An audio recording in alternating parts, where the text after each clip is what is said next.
Hey there, it's Greg with Semi Crazy.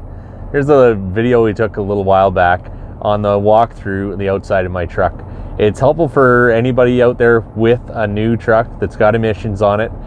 Scott from westernstar is very, very thorough on what to watch for and what it could possibly go wrong and how you're going to identify that. So, excellent video. Most of the content, like I say, I have to thank Scott from westernstar for. So check it out.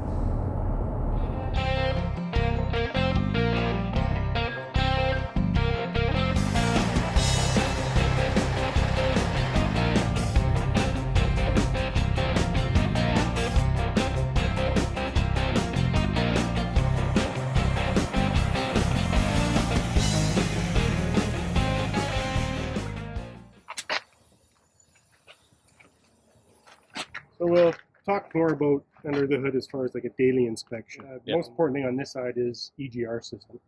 So all Egr engines, if there's a fault with an exhaust leak or an air intake leak or something like that, it's actually going to use more Egr. Even though it's measured, it measures it in pressure, it'll still flow more. And that's bad because it'll cause the engine to run dirtier and it'll create more soot. Yeah. Okay, so your one box is under here. Yeah. It's got your DOC, DPF, and SCR cat all in there. If we have a dirty running engine, even though you may not feel any difference in power, it's going to affect that system. So things like DOC face plugging can happen, or if it's really bad, that soot is a fuel. So when we do regens, we're turning that into water and nitrogen. Yeah. And people call it a burn. It doesn't actually start a flame, but you are cooking it off basically. And if we have a dirty running engine, that can now become a large source of fuel that can take off uncontrollably and cause an overtemp. So basically a park regen is done around 1100 degrees, and this will over temperature at 1400. And it's not just the Detroit product, that's how they're all made, it's just physics. So what happens there is the wash coats will vaporize, and then what happens is what they call fading out on the SCR cat, and then you'll have problems with NOx conversion. So that's why it's important to at least look for an exhaust leak. It's not easy to see, but if you get in there with a light and if you see any black streaking or something, doesn't mean you're down. It means you need to get it looked at. Okay. So a week maybe I'd run it the most, but again, it's not panic time, but it needs to be looked at. So even intake air, so you got a charge air cooler leak or charge air module leaking itself, any boost leaks in that'll all cause the engine to run dirtier. So basic inspection is just make sure everything's tight. Of course, you've probably heard these when they leak, they make a whistle. And when they pop off, they make a really... Yeah, and well, then you lost power. The Egr is measured through this venturi pipe up here. They have hoses as well. They'll make the same noise as these if they're leaking. Oh, okay, So yeah, basically just a quick, easy look. With the key off, you should be able to move this back and forth. When the key is on, you won't be able to move this. Lots of times, key it on, you should hear that squeak back and forth. It does an end stop check. Okay. Filter minder here. I'm not a big fan of them. For Detroit engines, 18 inches of water is the maximum. But the biggest thing that I worry about these is they can break off and you don't know until it's dusted the engine. So always have a look at this. Not necessarily what the pressure is, but that it's intact. Because it can get knocked up and you don't know for weeks. Totally. So another good thing is checking that. The other thing that you want to have a good look at, of course, is intake air claps and stuff. That's just bad for an engine. Always. There will be a connection that goes to the air compressor. So these engines don't receive boosted air. So there will be a connection off the air intake. There's one hose here, it goes to a steel pipe, and then you can see it comes up there. It's going to make a connection over there. These ones are a lot better than like a 4900, but it's important to check that every once in a while for dust. So what happens is if you get a leak here or something comes loose, when the engine's under full power, it'll draw dust in through there and back to the intake and then into the engine. So we always say every time you do an oil change, just inspect that. So I don't know who's doing your... I'll most likely be bringing them here because it just to me makes sense. The truck's on warranty. You have somebody who knows it, look after it. That's right.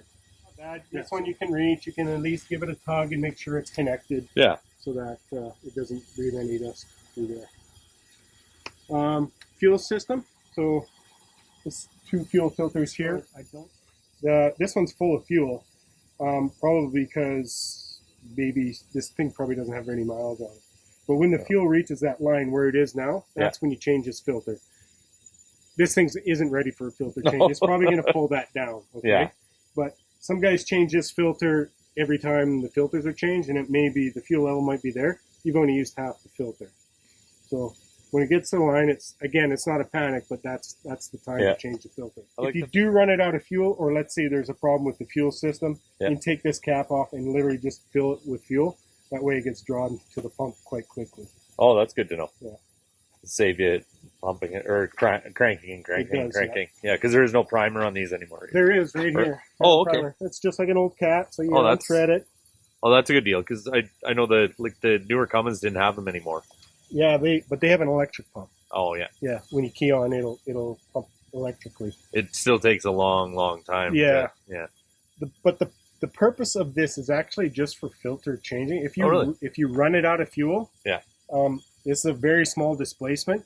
You can get it started, but the worst worry is this high pressure pump is lubricated with fuel, not oil. Yeah. So if you are cranking for several minutes, so let's say probably worked an hour getting a truck running before because it's out of fuel, that would be bad for that pump. Yeah. So there is a pressure primer right here, and the tool that we have is $2,500, but it pressures us up to 90 pounds. Oh, okay. So if you run it out of fuel and you've been trying for several minutes, you've been pumping that, try and make a judgment call saying, well, I might need to get a primer out here, type of thing. Yeah. So obviously, first thing is don't run out of fuel, but that does happen. True. But there is a fuel filter in here. This one is the main filter. It's got a water coalescer in the bottom. The water and fuel sensor is in this filter. Oh, it's in that filter. Not in this one. So this is more pre-filter here anyways. So this is pre-filter, yeah. That's good though. Yeah. So you get a little more life out of your fuel filters when you have this. If you just had that fuel system, you change these filters when you change the engine oil and oil filter. Yeah. This one gets you a little more mileage out of it. Under here, it's a screen. It literally is a screen. It's very fine, but it's a screen. So 2 filters there, 1 filter here. And your oil filter is here. So if you decide to ever change oil yourself, there is a specific sequence you need to do this in. So let's say you're changing both fuel filters and oil filters. Yeah. What you do is you loosen this off, and that lifts a valve at the bottom, and it drains that oil. It's about 4 liters back into the pan.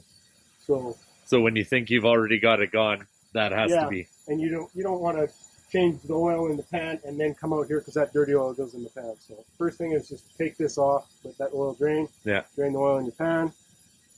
Plug back in, put a new filter in here, start it up, let it run for a minute. Yeah. Then you can come and change the fuel filter. Okay, we don't want to do them at the same time because you'll have an extended crank, and you want it to be able to start quick so that it can replenish all the oil that you've just dumped. Yeah. So that you got all the galleries are full. That's why you do them separately and do this one first. Oh, that's good to know. These don't have coolant filters. There's no need for it. But the important thing is to know what kind of coolant you have, which is all in this sticker here. So it is OAT coolant. It's nitrate free, so we don't want to put any nitrates in it. Yeah. And we want to follow their recommended list. This one is very important. Yeah, I read. The list is in the book I gave you. Yeah. Brand names and product names of what coolant to use. Yeah. So if you have to have some coolant, you broke down somewhere, put in whatever you can. If anything, just water, and then have it flushed after that. But if you mix different brands with different additive packages, they will react. Yeah. And so you'll get some sediment dropout and some foaming and things like that. Obviously, power steering fluid, and it is Dextron 3. Yeah. And it's clear just so you can see the level, so you don't have to open it up and get dirt in there. That is the reason for that. No, that makes good sense. This is one fuse panel. We call it the powertrain distribution module. Okay. And a whole lot of fuses in there, even though there's spaces for it. But this will power up your engine. If you had electronic transmission, there'd be fuses for that. Yeah. This is called the PNDB, stands for Power Net Distribution Module. Oh, okay. So back in the day, old trucks, you'd have the wiring go from the battery to the starter and the alternator, and then you'd get your powers off of there. Because of the amount of modules that trucks have, we now have this system. Yeah. And there's mega fuses in there. They're 170, 150 amp, depending what you have. And you just open that up, and you'll see them in there. Okay. They're big fuses. And it also has some what they call keep alive circuits. They're smaller, 5 amp, stuff like that. So that when you turn your battery shut off, it keeps stuff like your clock, memory, and that alive. Oh, okay. So I'm just going to hit the switch. Yeah. You can hear it snap. So that's off. It's actually bistable relay, so when I turn it on, it's going to snap again. Yeah. So it also does have code. Yeah. There's a red LED right down there. Oh, okay. With that switch closed so that you have power, it should be on solid. So let's say you're getting into a situation where it doesn't want to start, you don't have cab power. Yeah. I'm going to look at that first. If Okay. there's no light, there's a problem. But if it's blinking, there's a code. Just give us a call. There's only 3 codes. Yeah. Okay.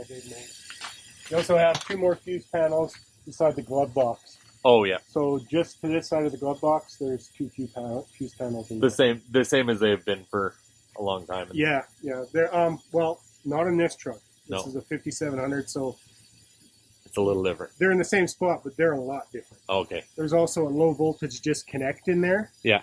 So it'll disconnect power in your sleeper. Let's say you've been watching TV for a while to save the starting batteries. No, that's a good idea. At that point, you just start it. If it's usually set to a higher setting, so I'm going by memory. I'm just going to throw out, I think it's 12.9 volts, let's say. We can lower it to something lower than 12.9 if it's an issue that's always tripping on you. Yeah. But they usually leave it at the higher setting. So just use it for a little while and see what you find with that. But we can change it. We've just got to move some wires in there. So depth tank is seen back there. Yep. Batteries under there. They're pretty easy to get to. Oh, yeah. That's not hard at all. Of course, it's very important to keep them clean as well. So if you're washing the truck, have a look in there. If you see anything messy or green or something like that, it's good to wash. Cleanliness with these systems is important. So if this is full of dirt and stuff, make sure you wipe it so that you don't Before you put dirt in there. I have seen low depth pressure codes, and we pulled the tank, and I found paper in there and bits and stuff like that. And if it's under warranty and we find that stuff, it's technically not warranty. Yeah. Because they didn't put it in that factory. No. Same with the fuel system. You know, fueling up the truck. Try to keep it clean. I've seen guys at the fuel island, and they're fueling up and they're banging dirt off the fairings and stuff. Don't do that. So, again, high pressure common rail fuel systems, they don't like dirt. These do have struts on them, so you just let them. Just let her close. And then just latch it.